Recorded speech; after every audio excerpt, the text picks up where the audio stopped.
Hello and welcome back to the Cool Your Jets podcast. We're about to get into another offensive coordinator breakdown. This time we will be looking at two assistants from the Philadelphia Eagles offense, Kevin Patullo, the Eagles pass game coordinator, and Brian Johnson, the Eagles quarterbacks coach.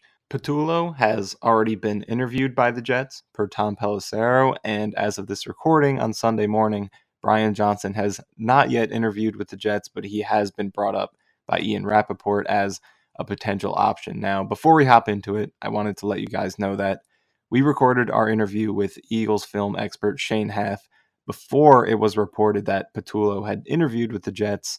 So our interview focuses on Brian Johnson and does not include any discussion about Patullo. However, we do discuss plenty about the Eagles' offensive scheme, and all of that should still very much apply to Patullo.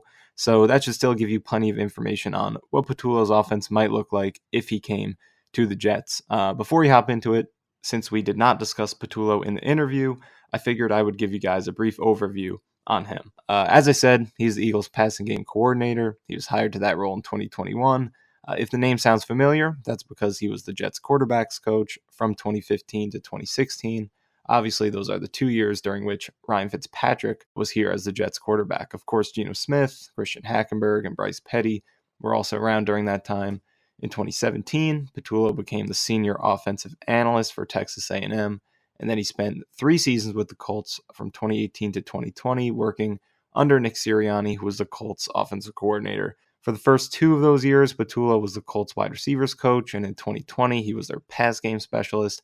After that, he followed Sirianni to Philly and became the Eagles pass game coordinator, which is the role he's held the past 2 years. So there's a brief overview of Patullo, who has already interviewed with the Jets for their offensive coordinator position.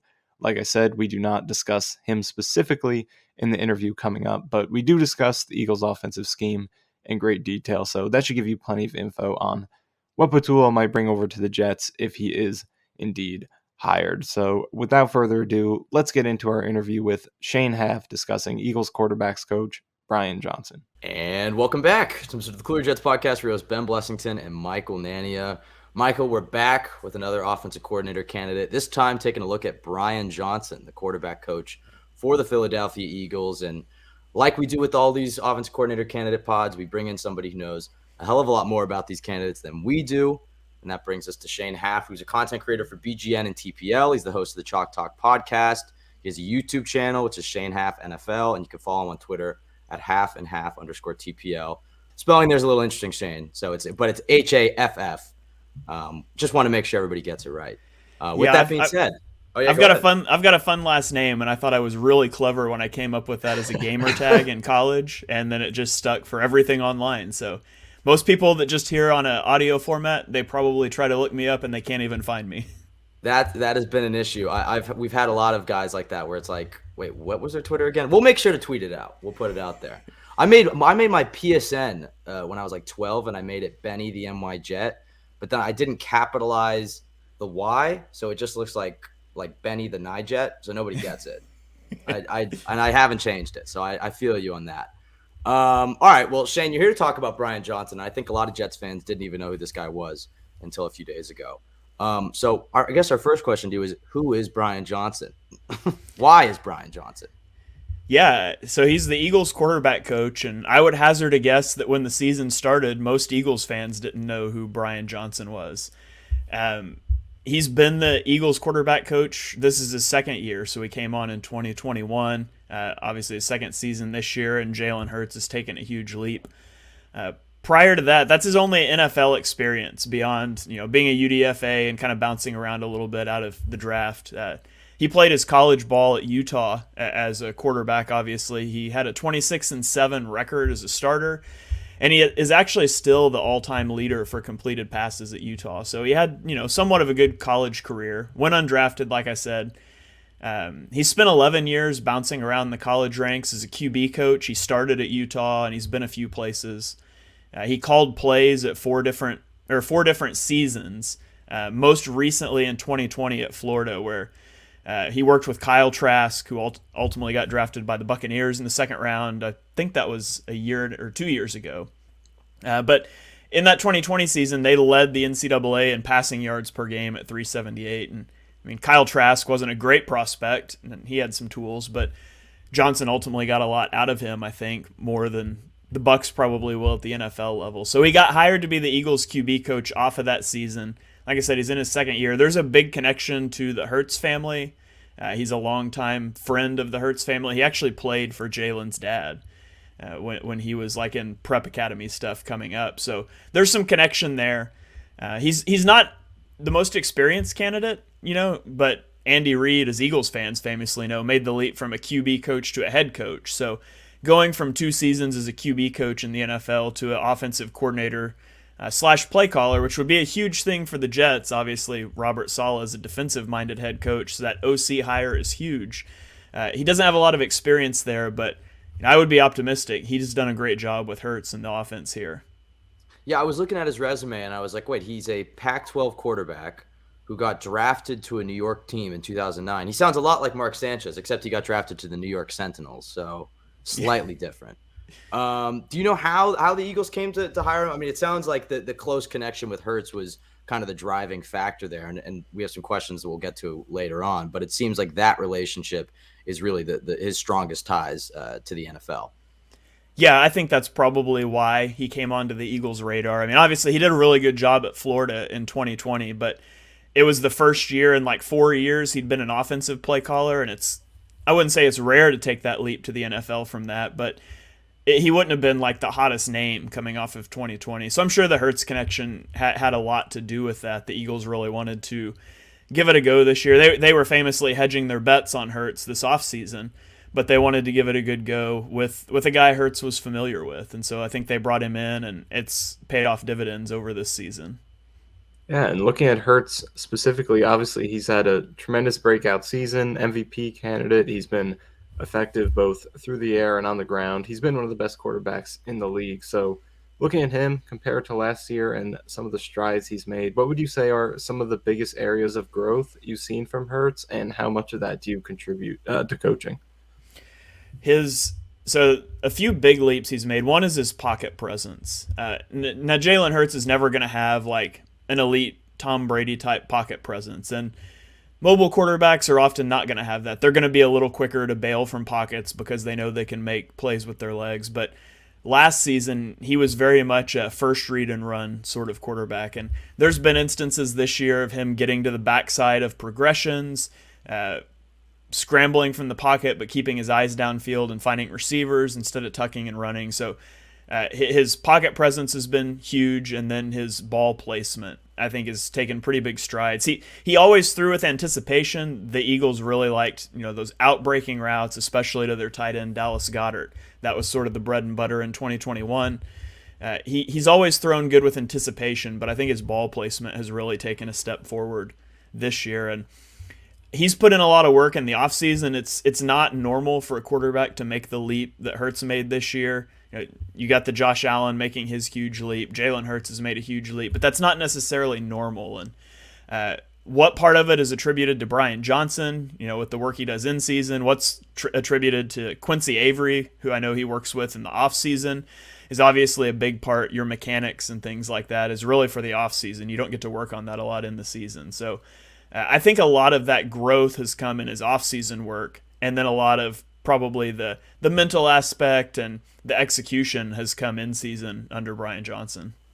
Now, Johnson's a guy who I've seen his name floated out quite a bit over the last few weeks in terms of, obviously the Jets are interested in him. Some other teams are interested in him. And then even the Eagles could maybe promote him to offensive coordinator. When you take a look at the landscape for Brian Johnson, I mean, does it make sense for him to go somewhere new where he doesn't have ties? I mean, Joe Douglas, the Jets GM, was in Philadelphia for a while, but didn't overlap at all with Brian Johnson. I mean, do you think that this is all kind of a moot point in talking about a rising star in Brian Johnson taking on let's just be honest, a tough job at the New York Jets? It's not to say they don't have talent, but it's a daunting task to go be a first-time NFL OC in New York City. Yeah, and probably, I don't know what the Jets are going to do at quarterback, but probably making a move, maybe for a rookie quarterback or for a vet. Probably a vet, yeah. Yeah, but so that's a little bit of an unknown, and there's a little bit of a factor with these guys, especially that are rising so quickly, of picking the right spot. And I think Brian Johnson would probably like that spot to be the Eagles because he knows the system. He knows it's a talented offense. He's comfortable with Jalen Hurts. It's not starting over. That's all relying on offensive coordinator Shane Steichen taking a job, though. And I think that Shane Steichen's going to get a job.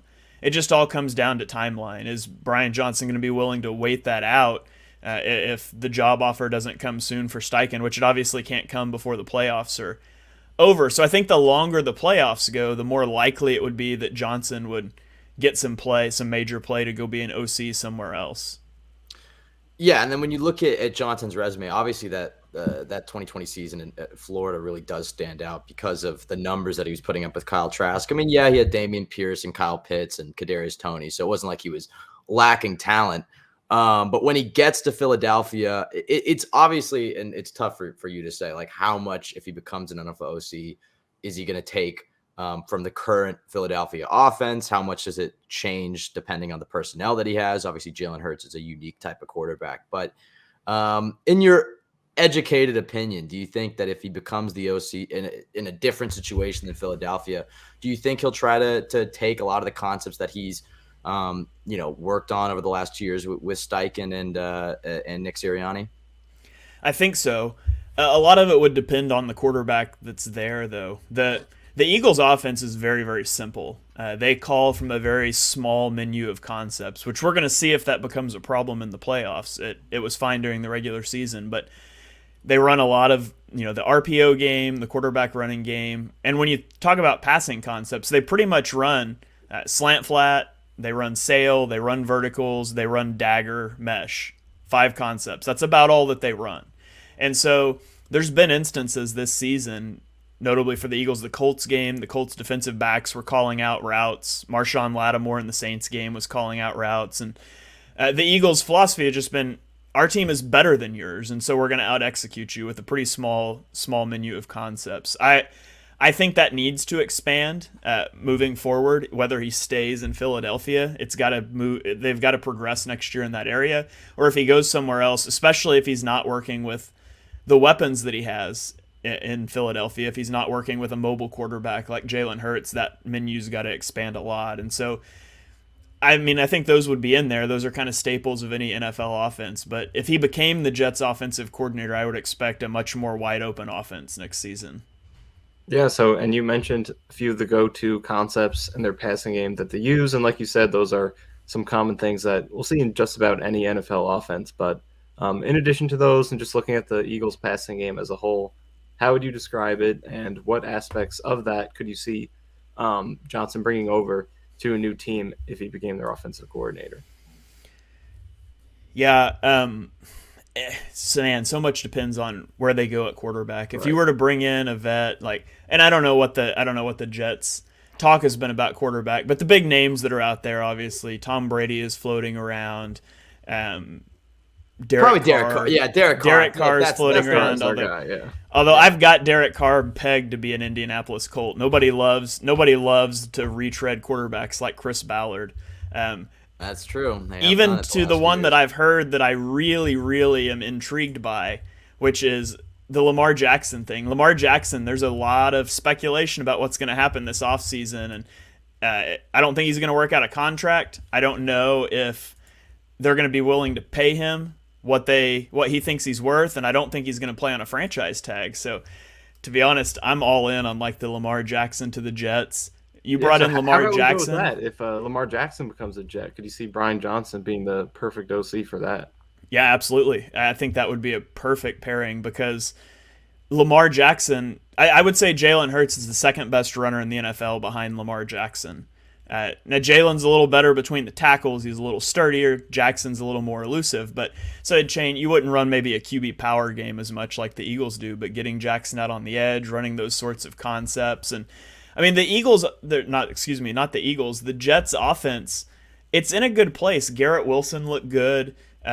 They've got some options. Breece Hall obviously played really well. My fantasy team was devastated when Breece Hall got injured.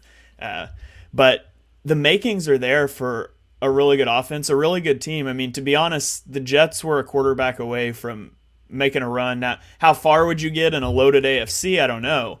But they were a quarterback away from being a really intriguing team this postseason. So if you bring in an offensive coordinator and a competent quarterback, much less a superstar like Lamar Jackson, I think the Jets could take a leap next year, and it'd be really exciting to watch Johnson get the chance to coordinate that offense.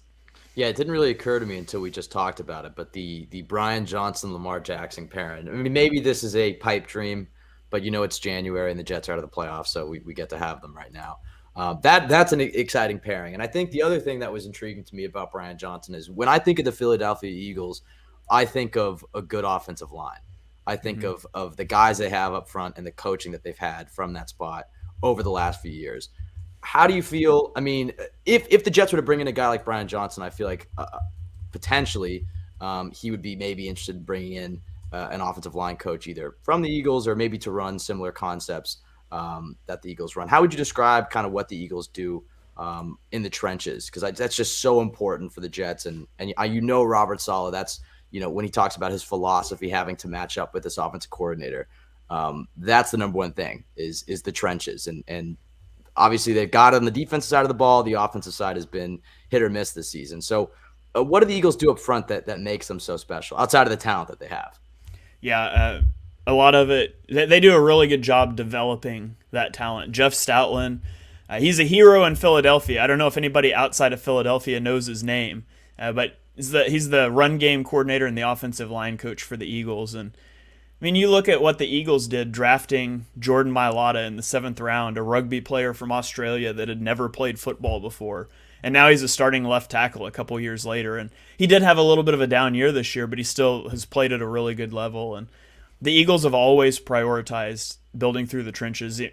It's caused a lot of ire amongst Eagles fans, to be honest. Like last year, they spent their 2nd round pick on a center that didn't play at all this year because they think Jason Kelce is going to retire in a year or two. And they're just constantly investing at the offensive line position, and they do a really good job developing that talent.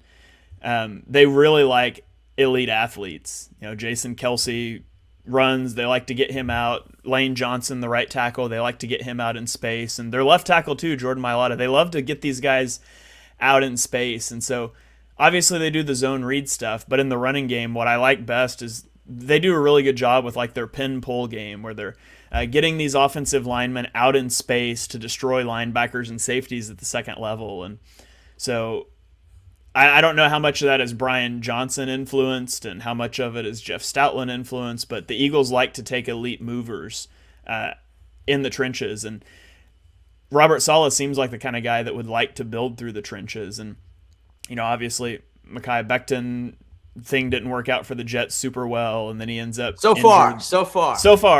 He ends up injured this year, which is kind of devastating when you're trying to come back and kind of get that fresh start. So they've had poor luck, I would say, and so much of the draft, we don't like to admit it, but so much of draft and development, it comes down to luck as well. Everybody's got big misses in the draft, and the Eagles have drafted well in the last year or two, but it's not that long ago they drafted Jalen Reagor over Justin Jefferson. So there's a little bit of luck Dillard that comes into that. Yeah, to be fair, and this isn't an Eagles podcast, but I think Andre Dillard's going to go be a fine left tackle somewhere next year. I think his problem and the reason he's going to be remembered poorly is the game they tried to switch him to right tackle and it was a disaster. And then the fact that Jordan Mailata just came out of nowhere. Like in a world where Jordan Mailata doesn't exist, I think Dillard is a fine starting left tackle. He's an above a replacement level starter. I think maybe the Jets should go look at him. I don't know. He's going to be a free agent this year. I can't imagine him coming back to Philadelphia. And I do think he'll be fine somewhere next year.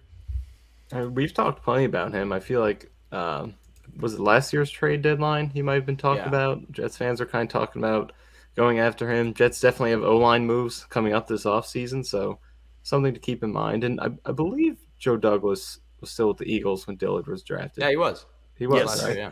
Yeah, so that's something to keep an eye on. And what you were just talking about, the run game, hearing you talk about the pin and pull game, I would love to see more of that from the Jets run game because, this was a wide zone team for the most part this past season, but I feel like from watching it, that wasn't the best fit for some of the talent they had. And the talent will change, so maybe they make it a better fit for that if they stick with that scheme. But I feel like some of the best plays that they had were when they were getting guys pulling, when they were pinning on the edge with their receivers, like Corey Davis, who blocked really well. So We'll see how that changes. But looking at the Eagles' offense last 2 years, since Brian Johnson and Nick Sirianni both came in, how would you say it's changed these past 2 years since they both came in together in 2021?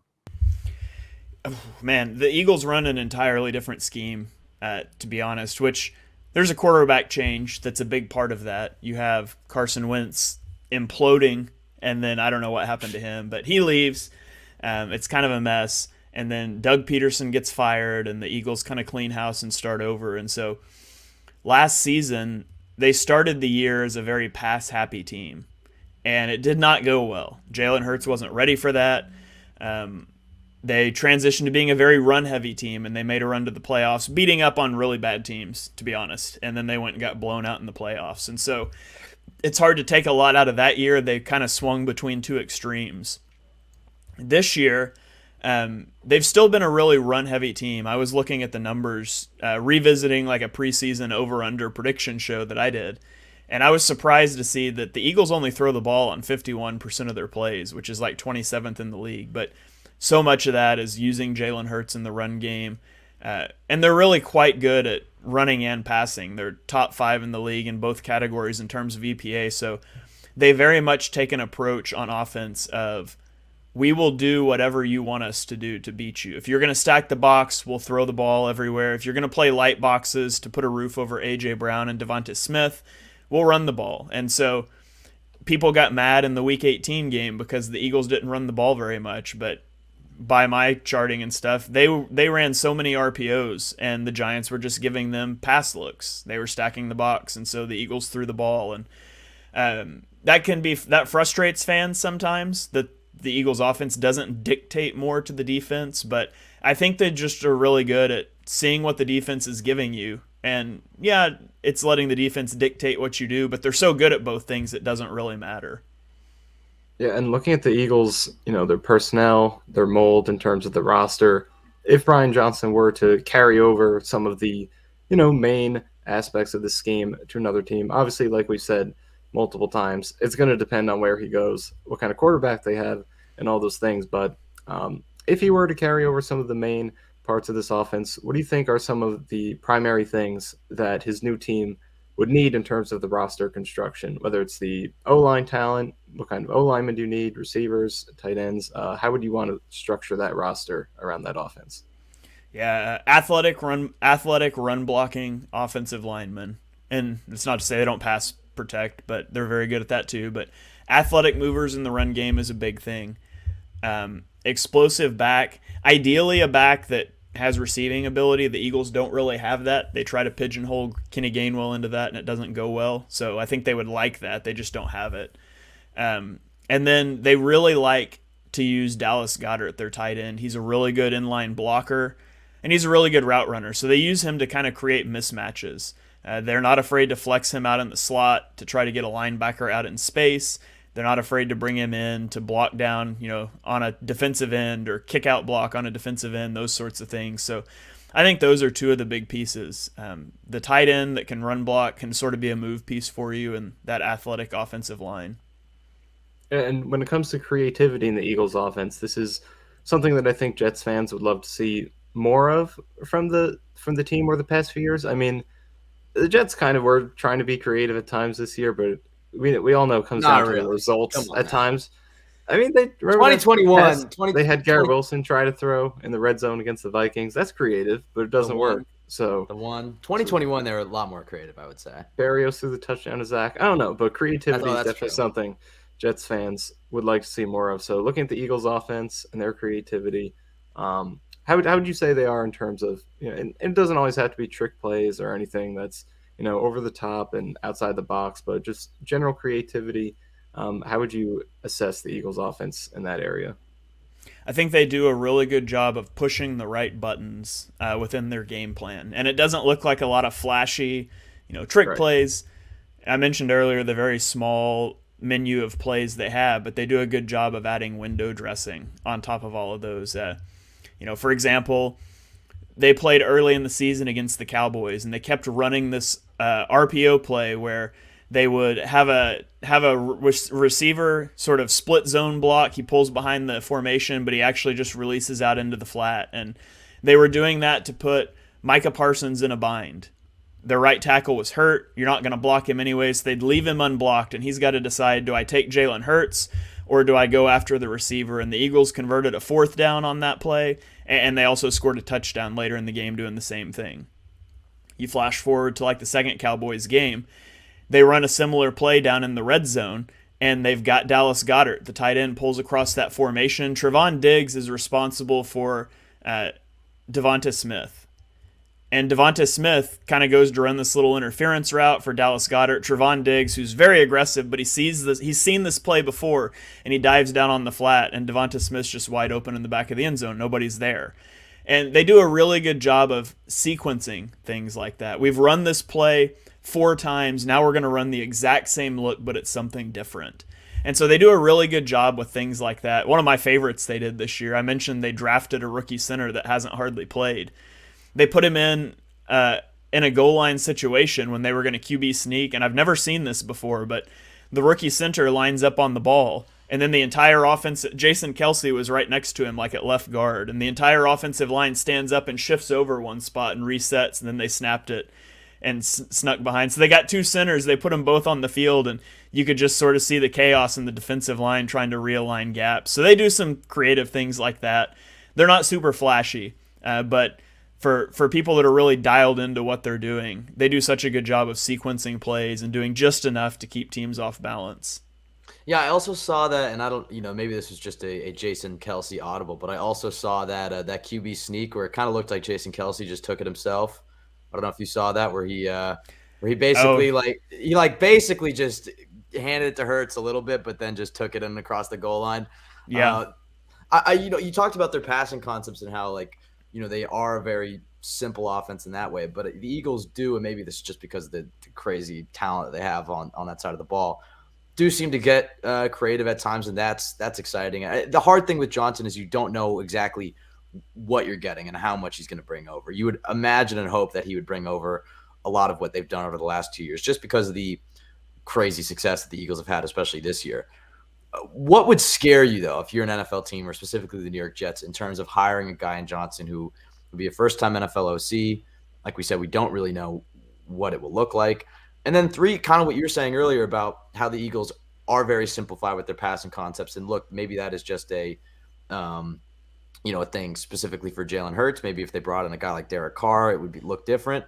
But that simplicity works when you have the talent that the Eagles do. And that's not to say the Jets aren't talented, but injuries take their toll, and the Jets are out there trotting Braxton Berrios and Jeff Smith at receiver like they did this past year. Maybe those simplified passing concepts don't work, or maybe they do. I don't know. But what would scare you the most about hiring a guy like Brian Johnson at OC, or do you just buy into the talk that look, this guy's a rising OC and he's destined to be a star?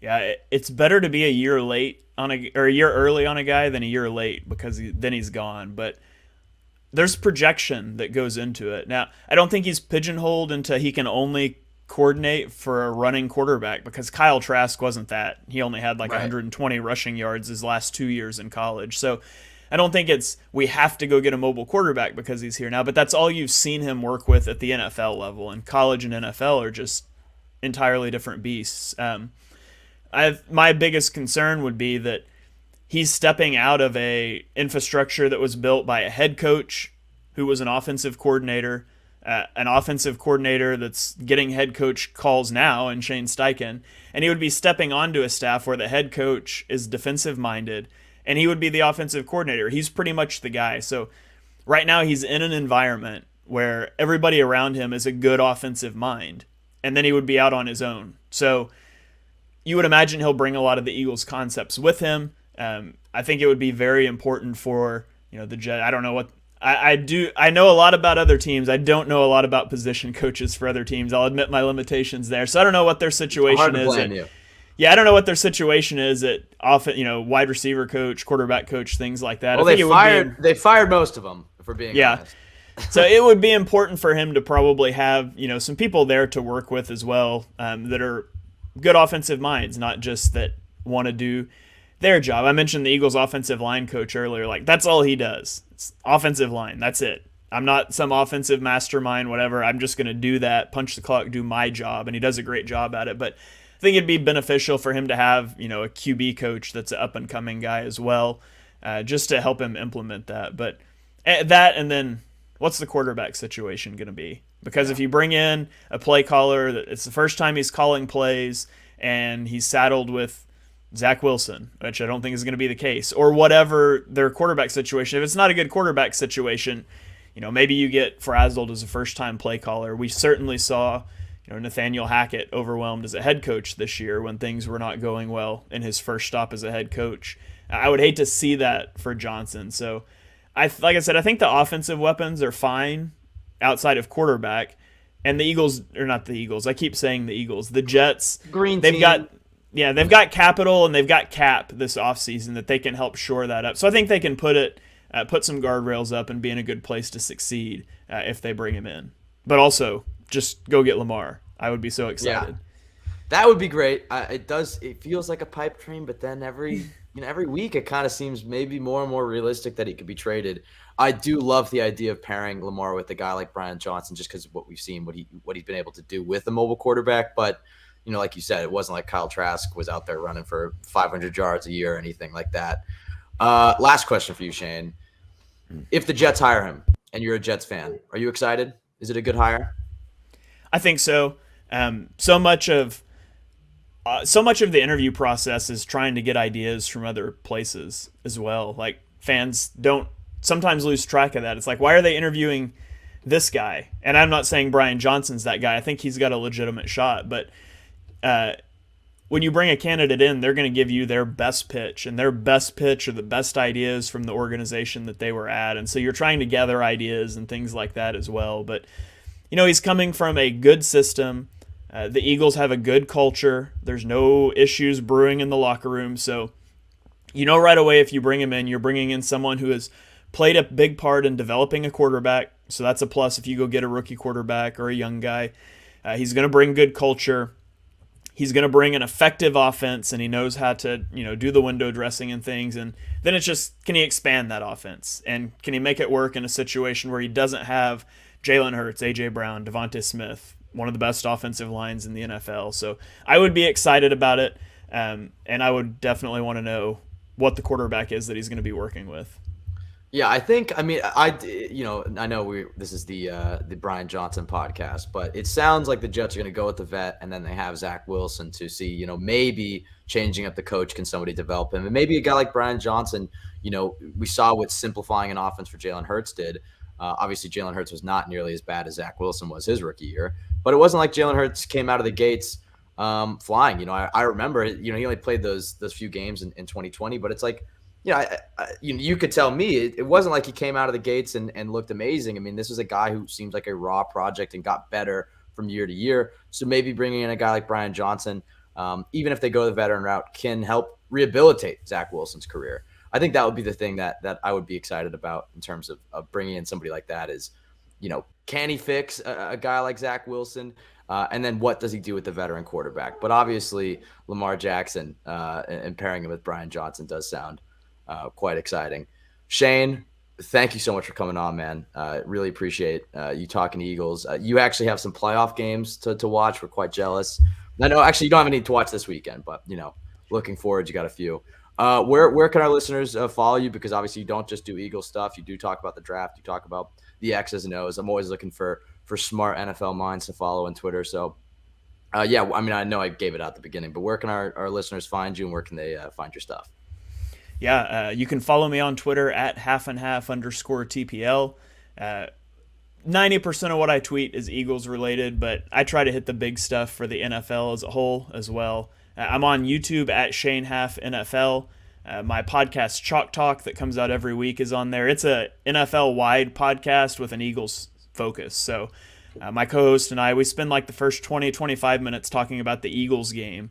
And then we spend about an hour going through every other game on the slate, talking about what happened, those sorts of things. Our last episode that we recorded this week, we named it Fixing Your Franchise, and we went through each of the teams that missed the playoffs, giving them like 3 bullet points for the offseason, what you needed to do to fix your franchise. So we talked about the Jets. Little preview on the Jets. Yeah, a little preview on the Jets. I mean, and I don't want to give your video away, but do you remember what you kind of were you thinking about what the Jets need to do to fix their franchise?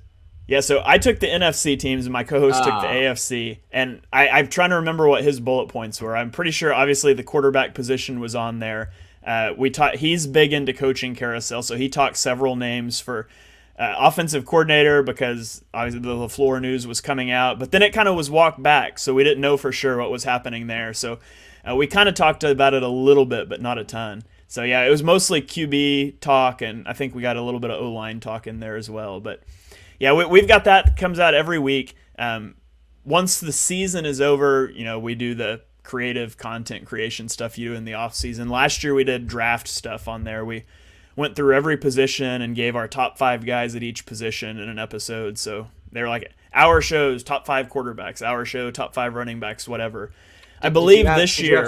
Did you have Sauce as your best corner and Garrett Wilson as your best receiver? My entire opinion of you hinges on this, Shane. I can tell. Sauce was my number 2 corner, but he was the number 4 overall player on my board. So I still have my spreadsheet. I don't remember where. I know Garrett Wilson wasn't my number 1. Treylon Burks was. I was infatuated with Treylon Burks. So funny Eagles little bit of thing here is when Treylon Burks, I comped him to AJ Brown. Right. And when he slid to number 18, I was so excited on our live draft show because I just knew the Eagles were going to draft him, and they traded out of the pick, and I was so upset for like 30 seconds until I realized they traded for A.J. Brown. So then I was pretty stoked about that again. But yeah, Sauce Gardner was the number 5 player on my board, but I had him behind Derek's. Oh no! By the draft, he was my CB1. I had Derek Stingley down at 6. When we did the first show in February, I had Stingley first, but I flipped it by the draft. We were gonna have to delete this entire episode if you had Sauce as your number 2 corner. Yeah. So we do a lot of draft stuff this year. I think the draft stuff is going to be on the BGN radio feed instead of my Chalk Talk feed.